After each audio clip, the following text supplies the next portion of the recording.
बिस्मिल्लाहिर्रहमानिर्रहीम। अस्सलाम वालेकुम। 10th क्लास हमने चैप्टर नंबर 11 स्टार्ट किया हुआ है ऑर्गेनिक केमिस्ट्री, और लास्ट टॉपिक हमारा जो था वो इसका फर्स्ट लेक्चर था जिसमें हमने बताया था कि ऑर्गेनिक केमिस्ट्री बेसिकली क्या होती है, जिसमें कार्बन और हाइड्रोजन को स्टडी किया जाता है और इसके डेरिवेटिव्स को, कार्बन और हाइड्रोजन, जिसको हाइड्रोकार्बन्स कहा जाता है। उसके बाद हमने ये कहा कि इन कंपाउंड्स को रिप्रेजेंट करने के लिए फार्मूलाज यूज़ किए जाते हैं। ठीक है, अब वो फार्मूला 4 तरह का होता है। नंबर 1 जो था वो हमने किया कि कौन सा होता है, मॉलिक्यूलर फार्मूला होता है। ठीक है, नंबर 2 में हमने किया है कि स्ट्रक्चरल फार्मूला, और आज हमने जो है वो 2 करने हैं, कंडेंस और डॉट एंड क्रॉस। ठीक है, molecular formula actual number of atoms को कहा जाता है। स्ट्रक्चरल फार्मूला में हम लोग अरेंजमेंट देखते हैं। आज हमने करना है कंडेंस फार्मूला क्या होता है। कंडेंस फार्मूला बेसिकली क्या होता है, ये इंडिकेट करता है, indicate the group of atoms join together, जो एक दूसरे के साथ मिले होते हैं, आया कि वो सिंगल लाइन से मिले हुए हैं या ब्रांच से मिले हुए हैं। जैसे हमने प्रीवियस में जब हमने स्ट्रक्चर फार्मूला किया था, तो अगर आपको याद हो तो मैंने आपको 2 एग्जांपल्स दी थी, एक नॉर्मल की दी थी और एक आइसो की दी थी। तो आइसो में हमारे पास एक ब्रांच थी, एक से ज़्यादा ब्रांचेस भी हो सकती हैं, जितने नंबर ऑफ एटम ज़्यादा होंगे उतनी ब्रांचेस ज़्यादा हो सकती हैं। अब यहाँ पर एक एग्जांपल मैंने ब्यूटेन की यहाँ पर आधी लिखी थी, इसको मज़ीद मैं अभी कंप्लीट करती हूँ। देखिए, कार्बन कार्बन कार्बन और कार्बन, ये स्ट्रेट चेन में। कंडेंस यहाँ पर नॉर्मल, हम लोग एन से रिप्रेजेंट करते हैं नॉर्मल, ये है आइसो।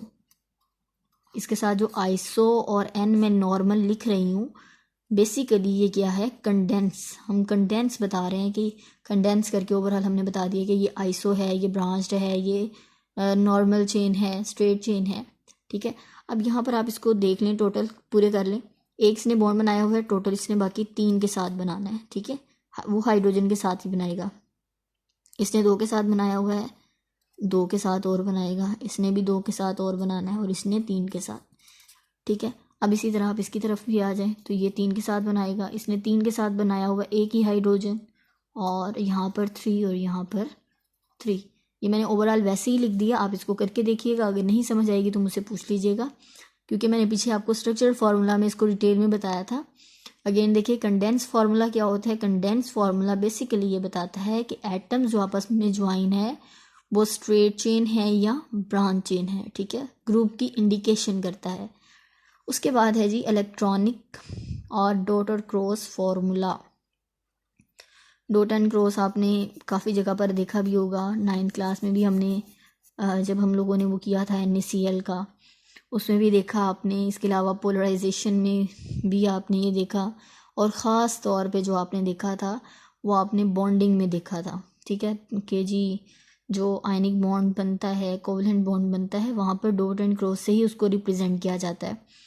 ओके जी, डॉट एंड क्रॉस का बेसिकली मतलब जो होता है वो क्या होता है, शेयरिंग ऑफ इलेक्ट्रॉन्स। हम लोग बेसिकली देख रहे होते हैं यहाँ पर, तो हमने ये बॉन्ड एक लाइन जाहिर कर दी। अब इस लाइन का मतलब क्या है, इस लाइन का मतलब है कि देयर आर 2 एलिमेंट्स, 2 इलेक्ट्रॉन्स। एक कार्बन का है तो दूसरा भी क्या है, कार्बन का है। तो ये बेसिकली एक लाइन 2 इलेक्ट्रॉन्स को शो कर रही होती है। जैसे यहाँ पर ब्यूटेन की ही अगर हम लोग एग्जाम्पल को आगे लेकर चलें, कार्बन कार्बन की वैलेंसी कितनी होती है, 4 होती है। ठीक है, कार्बन की वैलेंसी कितनी होती है, 4। ये मैंने आपको कार्बन शो करके दिखा दिया। अब एक और कार्बन है हमारे पास। ठीक है, अब इस कार्बन की वैलेंसी भी कितनी है, 4। 1 2 3 4। ठीक है, फिर एक और कार्बन आ जाता है, इस कार्बन की वैलेंसी भी कितनी है, 4। 1 2 3 4। अब एक और कार्बन है, क्योंकि मैं ब्यूटेन की एग्जांपल ले रही हूँ, दैट्स वाई मैं यहाँ पर 4 कार्बन्स को शो कर रही हूँ। अब चौथा जो है ये हमारे पास क्या आ गया, 1 2 3 4। अब अगर आप देखें तो यहाँ पर आपको नज़र आ रहा है ये वाला और ये वाला, ये शेयरिंग करते हैं और एक बॉन्ड बना देते हैं, ये शेयरिंग करते हैं, एक बॉन्ड बना देते हैं, ये शेयरिंग करते हैं, एक बॉन्ड बना देते हैं। अब टोटल अगर हम लोग बात करें तो ये देखें ज़रा, इसको इतना इतना देख लें तो हमारे पास कार्बन के पास कितने इलेक्ट्रॉन्स आ जाते हैं, 3 4 5। इसको 3 और चाहिए। ठीक है, इसी तरह अगर आप लोग इसको देख लें, यहाँ पर हाथ और यहाँ पर, टोटल इसके पास 2 3 4 5 6, इसके बाद 6 हो गए। ठीक है। इस तरीके से हम क्या करते हैं, इसकी इलेक्ट्रॉनिक कन्फिग्रेशन को कंप्लीट करते हैं। अब देखें हाइड्रोजन की वैलेंसी होती है 1, एक हाइड्रोजन यहाँ से आया, ये क्रॉस, मतलब इसको रिप्रेजेंट करने का तरीका, एक डॉट है तो दूसरा क्या होना चाहिए, क्रॉस। ये एक और हाइड्रोजन, यहाँ से एक और हाइड्रोजन। अब देखें इसकी वैलेंसी 2, ये भी इसने एक बॉन्ड बना ली, ये एक, ये बॉन्ड, ठीक है। उसी तरह यहाँ पर भी हमारे पास हाइड्रोजन और हाइड्रोजन, ये एक और ये बॉन्ड बन गया। इसी तरह यहाँ पर भी ये बॉन्ड, ये बॉन्ड, ये।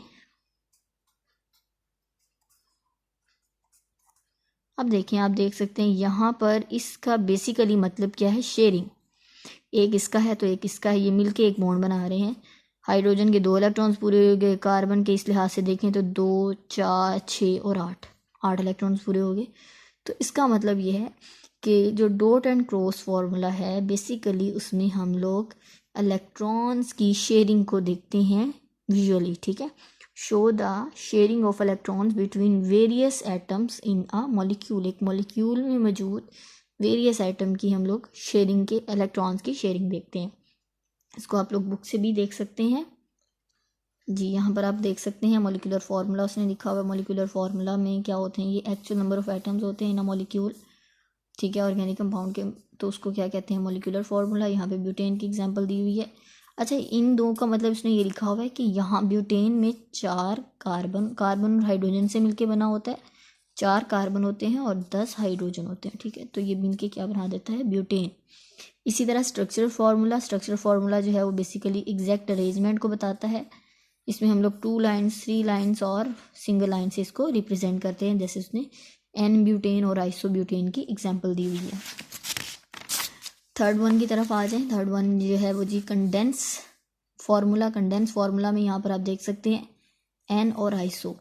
एन जो है वो नॉर्मल को रिप्रेजेंट कर रहा है, इंडिकेट कर रहा है, और आइसो जो है वो ब्रांच को। उसके बाद डॉट एंड क्रॉस में इसने 2 एग्जांपल्स दी हुई हैं, आप उनको देख ले। एक प्रोपेन की एग्जांपल दी हुई है, 1 2 3, 3 वाले को प्रोपेन कहा जाता है, 4 वाले को ब्यूटेन कहा जाता है। इसी तरह अगर आप लोग यहाँ पर फ्लो चार्ट इसका देखें तो उसने बताया हुआ है कि formula of organic compound condense formula हो सकता है, जो कि रिप्रेजेंट करता है कि कौन कौन से आइटम कैसे ज्वाइन है कार्बन के साथ। इलेक्ट्रॉनिक फार्मूला मतलब जो डॉट एंड क्रॉस में है तो उसमें sharing of electrons. Structure formula जो है वो अरेंजमेंट को देखता है, और मॉलिक्यूलर फार्मूला जो है वो एक्चुअल नंबर ऑफ एटम्स को। ओके जी, ये आपका होमवर्क है कि आपने ये सारे के सारे जितने भी हमारे पास नेम हैं ऑर्गेनिक कंपाउंड्स के, मैक्सिमम ये 10 हैं, आप मैक्सिमम 5 तो लाजमी याद करेंगे, ठीक है। उसके बाद नेक्स्ट लेक्चर में हम लोग बाकी 5 मैं आपको दे दूँगी।